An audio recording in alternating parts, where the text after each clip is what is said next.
దాత్రి టీవీలో మీ personal interview కోసం, వ్యాపార ప్రకటనల కోసం ఈ నెంబర్కి సంప్రదించండి. సో తెలుగులో చాలా స్లాంగ్స్ ఉన్నాయి. కడప, కాకినాడ, రాజమండ్రి, హైదరాబాద్, తెలంగాణ స్లాంగ్. ఇప్పుడు కాకినాడ ప్రాక్టీస్ చేసావా? ఏటి రావట్లేదా? ఆయన ఏటి వచ్చే వరకు ఉంటే అప్పుడే వచ్చేస్తుంది. నేర్చుకోవాలా ఏటి? రాయలసీమ ఏందిరా మళ్ళీ నేర్చుకుంటావు నువ్వు? నీ తలకేమైనా దొబ్బిందారా? నెల్లూరు రాయలసీమ నియర్ గా కొంచెం ఉంటది కానీ కొంచెం వేరుంటది. ఏట్రా అబ్బి నేర్చుకుంటున్నావా? వస్తావా లేదా? ఏటా టైం అయింది. అది తెలంగాణ. ఏందిరా దిమాగ్ ఇట్లా ఖరాబ్ అయిందా? ఎప్పుడు వస్తున్నావు? టైం అయ్యింది గమనరా. హైదరాబాద్ ఏంటి ఇంకా రాలేదా? చాలా టైం అయింది, త్వరగా వచ్చేసి. ఇది సినిమాటిక్ విజయవాడ. ఇప్పుడు బళ్ళారి సైడ్ అటు కొంచెం కన్నడ మిక్స్ అయిన తెలుగు ఒక డిఫరెంట్ గా ఉంటది. ఏమలే ఎప్పుడు వస్తుండవు? ఎంతసేపు సి? నేను ఇక్కడ చాలా సేపుల నుంచి వెయిట్ చేస్తున్నా, జల్దీ రా. అట్లా అంటే అది తెలంగాణ, ఆంధ్ర, కర్ణాటక మిడిల్ లో ఉంది. సో అలానే తెలుగు, కన్నడ మూడు కలిసిపోతాయి.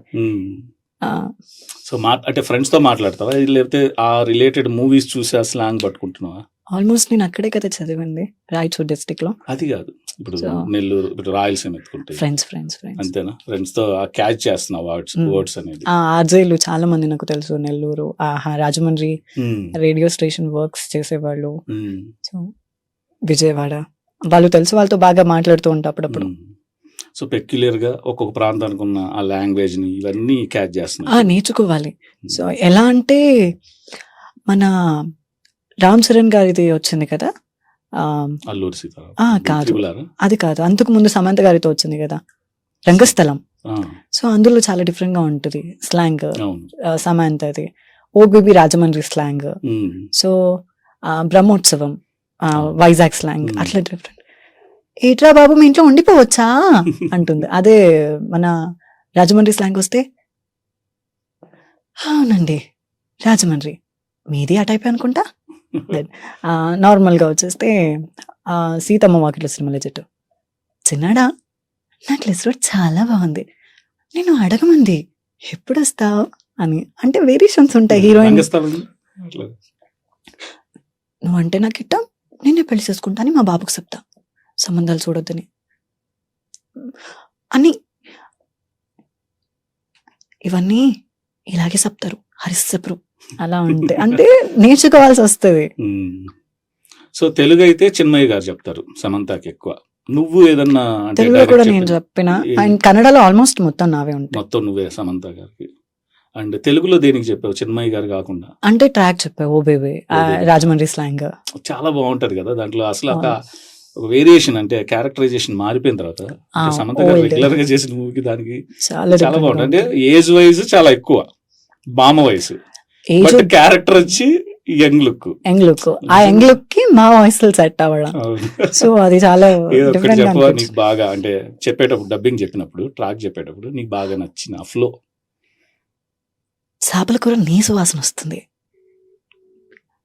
అల్లం, వెల్లుల్లి, మిరియాలు, ధనియాలు వేసి చింతపండు పులుసు పోసి ముద్ద కడితే నీసు వాసన పోతుంది. మా బామ్మ చెప్పిందండి. దట్ అండ్ ఏట్రా సచ్చినోడా, నీకు నా వయసులో కావాలా? నువ్వేంటి, నీ వయసు ఏంటి? అప్పుడే మందు, సిగరెట్లు, మీ అమ్మ నాకు తెలిసేట్రా?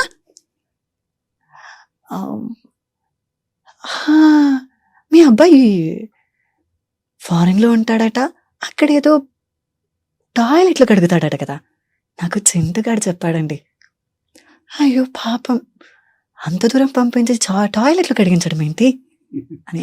ఇదొకటి రాజేంద్ర ప్రసాద్ గారితో ఒరిజినాలిటీ ఉంటుంది. ఎందుకంటే రాజేంద్ర ప్రసాద్ గారికి ఒక్కడికే, ఆ క్యారెక్టర్కి ఒక్కరికే తెలుసు ఓ బేబీలో సమంత గారు చేంజ్ అయింది అనేది. వాళ్ళిద్దరు డిస్కషన్స్ కూడా డిఫరెంట్ గా ఉంటాయి. అక్కడ వచ్చేసి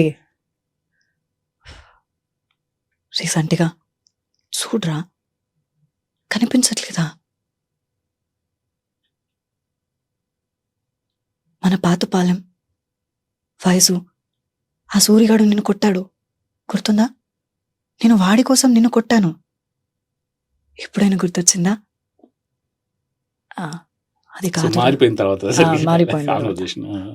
అలా ఉంటుంది. సో మొత్తానికి చాలా హార్డ్ వర్క్ చేస్తున్నావు, అంటే ప్యాషన్ తోటి, అంటే స్కిల్ ఏదైతే స్కిల్ ఇంప్రూవ్మెంట్ ఉందో కోసం. టాలెంట్ అది ఎప్పుడైతే బయటపడ్డదో. నాకు రీసెంట్లీగా అనిపించింది ఒకటి ఉంది. సో దేవరా మూవీలో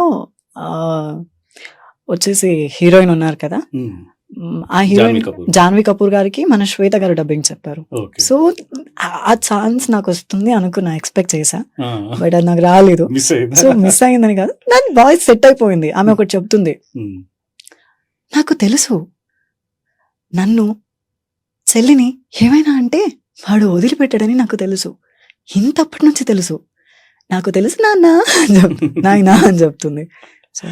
సో బేసిక్గా నువ్వు డబ్బింగ్ చెప్తున్నావు కాబట్టి నీకు నచ్చిన, అంటే చెప్పేటప్పుడు ఇప్పుడు చాలా మంది డబ్బింగ్ ఆర్టిస్టులు ఉన్నారు కదా, ఇప్పుడు నువ్వు శ్వేత గారి గురించి చెప్పావు, అట్లాగే నీకు వాళ్ళు చెప్పిన బెస్ట్ పార్ట్, అంటే డబ్బింగ్ చెప్పినప్పుడు ఇది భలే చెప్పిందే అని అనిపించినవి ఎవరు డబ్బింగ్ ఆర్టిస్టులు?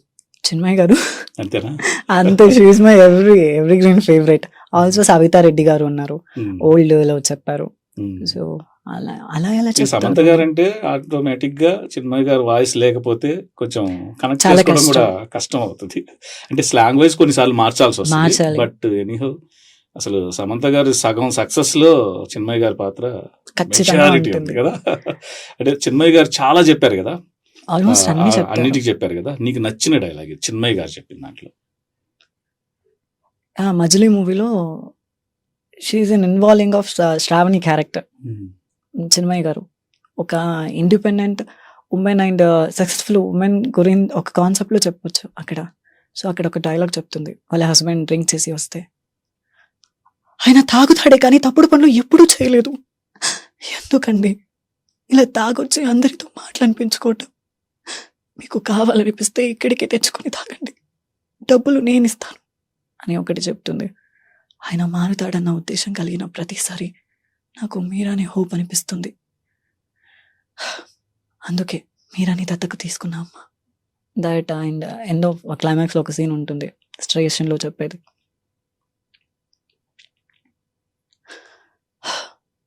మీకు కావాల్సిన వాళ్ళందరూ మీ దగ్గరే ఉన్నారు కదా, ఇక నేను ఎందుకండి, ఇన్నాళ్ళు మిమ్మల్ని నేను భరించలేదు, ప్రాణం కంటే ఎక్కువగా ప్రేమించాను, ఈ 10 రోజులు మీరు నన్ను ప్రేమిస్తున్నట్టు నటిస్తుంటే ఆ ప్రేమ అబద్ధం అని గుర్తొచ్చిన ప్రతిసారి నా ప్రాణం పోతున్నట్టుందండి అని చెప్తుంది. సో